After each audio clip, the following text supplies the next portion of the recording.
आगे हम चलेंगे ध्रुव की कथा की ओर। महारानी शत्रुपा और उनके पति स्वयंभू मनु से प्रियव्रत और उत्तानपाद ये दो पुत्र हुए। भगवान वासुदेव की कला से उत्पन्न होने के कारण ये दोनों संसार की रक्षा में तत्पर रहते। उत्तानपाद के सुनीति और सुरुचि नाम की दो पत्नियां थी। उनमें से सुरुचि राजा को अधिक प्रिय थी और सुनीति जिसका पुत्र ध्रुव था वैसे भी वह उन्हें प्रिय नहीं थी। ये ध्रुव की कथा नहीं है, ये हमारी भी कथा है साहब। हमको सुरुचि पसंद है, सुनीति पसंद नहीं। हमारे जीवन में नीति नियम हमें पसंद नहीं। अगर हम उत्तानपाद है, अगर कोई हमें आकर के कहे कि ये 5 लाख रुपए ले लो और हमारे लिए काम कर दो, वो चाहे भले गलत काम हो, हेरा फेरी का काम हो, सरकार की फाइलों में गड़बड़ी का काम हो, वो 5 लाख रुपए लेकर के अगर हमसे वो कार्य कराने के लिए तैयार होता है तो हमें सुनीति मना करेगी। सुनीति कहेगी नहीं, हमें अपने देशद्रोह नहीं करना है, हमें देश के साथ गद्दारी नहीं करनी है, हमें तो हमारे नियम मार्ग पर चलना चाहिए, ये पैसे हमारे काम के नहीं, वापस दे दो। मगर सुरुचि कहेगी, हमारा दूसरा जो मन है सुरुचि, वो कहेगा कि भैया आज मौका मिल गया, कल मिलेगा कि नहीं मिलेगा क्या पता। आज 5 लाख रुपए आ रहे हैं, आज दो, कल का कल देखेंगे। तो ये हमारी कथा है। हमें भगवान का भजन करो, कीर्तन करो, भागवत सुनो। जब कहा जाता है तो हमारा मन नहीं लगता, कथा में नींद आने लगती है। और जब कहा जाए कि चलो पिक्चर देखते हैं, सिनेमा घर में जाते हैं, कहीं बगीचे में घूमने के लिए जाते हैं, तो यमन तुरंत तैयार हो जाता है।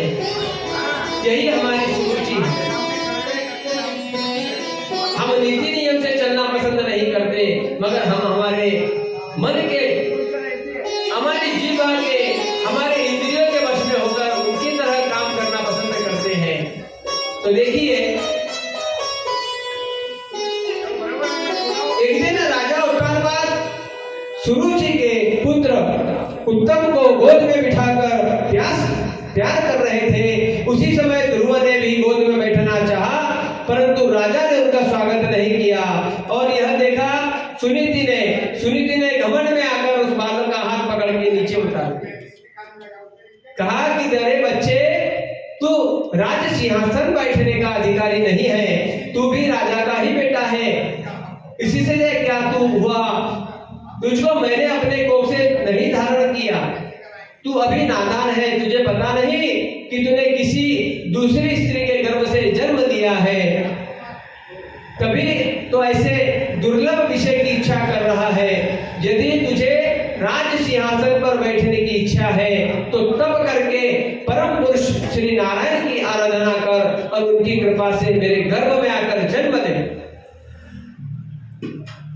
ये सुना तो ध्रुव जी रोने लगे और रोते रोते अपनी माता के पास आकर के कहने लगे, माँ, मुझे सुनीति माता ने बहुत डांट फटकार लगाई, मुझे पिता के माटी पर बैठने से रोक दिया और कहा कि जा उस परम पिता की तपस्या कर और फिर मेरे कोख से जन्म लेना। तब सुनीति ने कहा, देखो बेटा, आपकी माँ ने क्या गलत कहा? तुम्हारी माँ ने तो तुम्हें बहुत अच्छा मार्ग दिखाया है। सत्यम सुरुचा विहितम भवान में यद दुर्भाग्या उदरे ग्रहित। सत्य कहाँ है उसने? देखो, जब महल के दूसरे लोगों से अपनी सौत सुरुचि की कही बातें सुनी तब उसके मन को बड़ा दुख हुआ, मगर वह कहती है, बेटा, तू दूसरों के लिए किसी के प्रकार के अमंगल की कामना मत करना। जो मनुष्य दूसरों को दुख देता है उसे स्वयं ही उसका फल भोगना पड़ता है। सुरुचि ने जो कुछ कहा ठीक ही है, क्योंकि महाराज को मुझे पत्नी तो क्या, मैं दासी रूप में भी वह स्वीकार नहीं करते। तूने मुझे मंद भागिनी के गर्भ से जन्म दिया है और मेरे ही दूध से तू पला है बेटा। सुरुचि ने तेरी सोचनी माँ होने पर भी कितनी अच्छी बात कही है। यदि राजकुमार उत्तम के समान सिंहासन पर बैठना चाहता है तो द्वेष भाव छोड़कर उसी का पालन कर। अब श्री अधोक्ष जय भगवान के चरण कमल की आराधना में लग जा। संसार पालन करने के लिए सत्वगुरु की अंगीकार करने वाले श्री हरि के चरणों की आराधना करने से ही तेरे परदादा श्री ब्रह्मा जी को भी सर्वश्रेष्ठ पद प्राप्त हुआ था। बेटा तू भी उन भक्त वत्सल श्री भगवान का ही आश्रय ले। जब ये सुना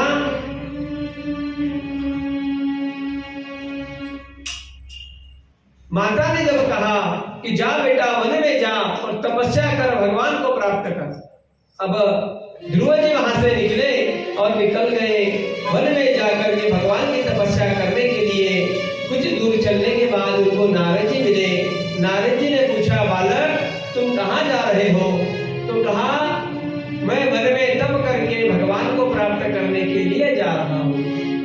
तब नारद जी ने कहा भक्त का निश्चय तो बड़ा पक्का है, बहुत अच्छा है, मगर यह कितना खरा है यह भी देखना पड़ेगा, इसकी परीक्षा लेनी होगी।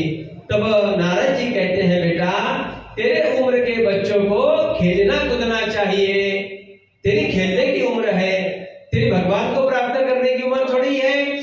जाओ खेलो, जाकर के खेलो अपने मित्रों के साथ, अपने इस बचपन को एंजॉय करो।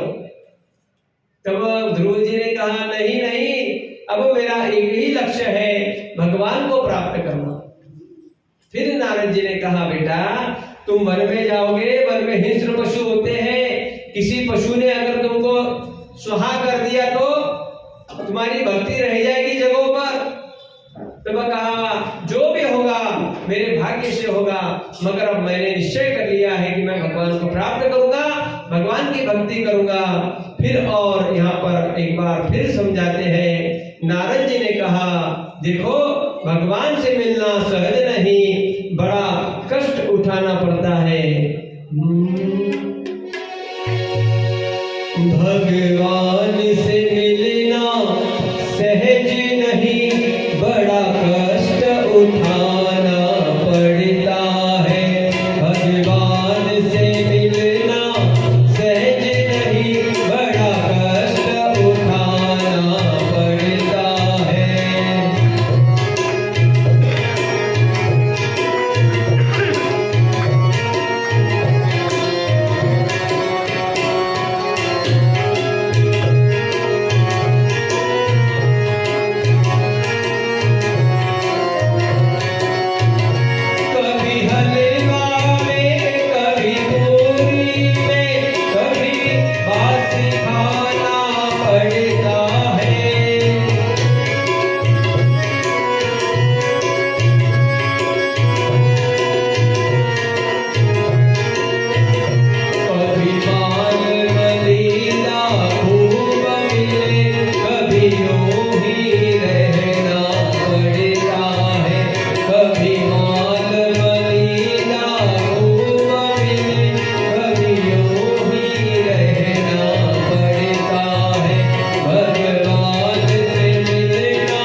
मुझे भगवान की प्राप्ति हो जाए। और भगवान ने राधे राधे, और भगवान ने यहाँ पर नारद जी ने गुरु के रूप में उनको मंत्र दिया। और देखिए भैया, अपने भगवान अपनी माता पिता पर कभी संदेह नहीं करना चाहिए। माता पिता गुरु और भगवान सदैव अपने भक्तों के लिए, अपने पुत्र के लिए अच्छा ही सोचते हैं, उनके भविष्य को अच्छा निर्माण करने के लिए ही कार्य करते हैं। तब यहाँ पर नारद जी ने मंत्र दिया, ओम नमो भगवते वासुदेवाय। और ओम नमो भगवते वासुदेवाय मंत्र लेकर के अब जो है ध्रुव जी गए मधुवन में और एक वृक्ष के नीचे बैठ करके अब तप कर रहे हैं। ओम नमो भगवते वासुदेवाय, ओम नमो भगवते वासुदेवाय।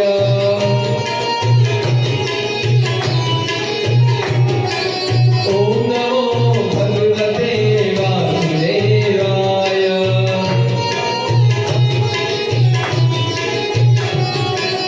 ओम नमो भगवते वासुदेवाय। ओम नमो भगवते वासुदेवाय।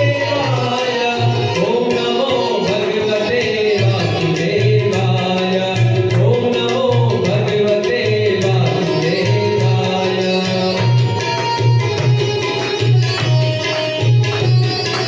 ओम नमो भगवते वासुदेवाय।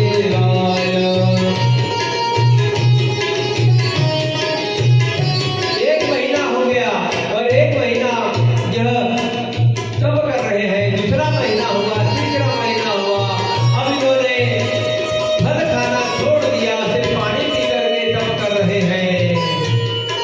ओम नमो भगवते वासुदेवाय। ओम नमो भगवते वासुदेवाय।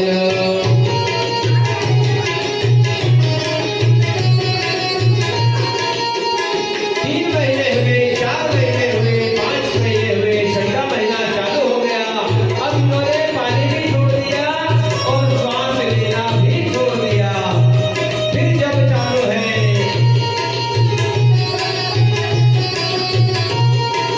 ओम नमो भगवते वासुदेवाय। ओम नमो भगवते वासुदेवाय। ओम नमो भगवते वासुदेवाय। ओम नमो भगवते वासुदेवाय। इस प्रकार 6 महीनों तक जब तप करने लगे, यहाँ पर देवताओं के श्वास रुकने लगे। सब देवताओं ने जाकर भगवान से कहा, प्रभु जी, जंगम जीवों के शरीरों का प्राण एक साथ ही रुक गया है। ऐसा तो हमने पहले कभी अनुभव नहीं किया। आप शरणागतों की रक्षा करने वाले हैं, हमें अपनी शरण में रखें और हम लोगों का दुख दूर करें। तब भगवान ने कहा, देवताओं तुम डरो मत, मैं जानता हूं ये क्या हुआ।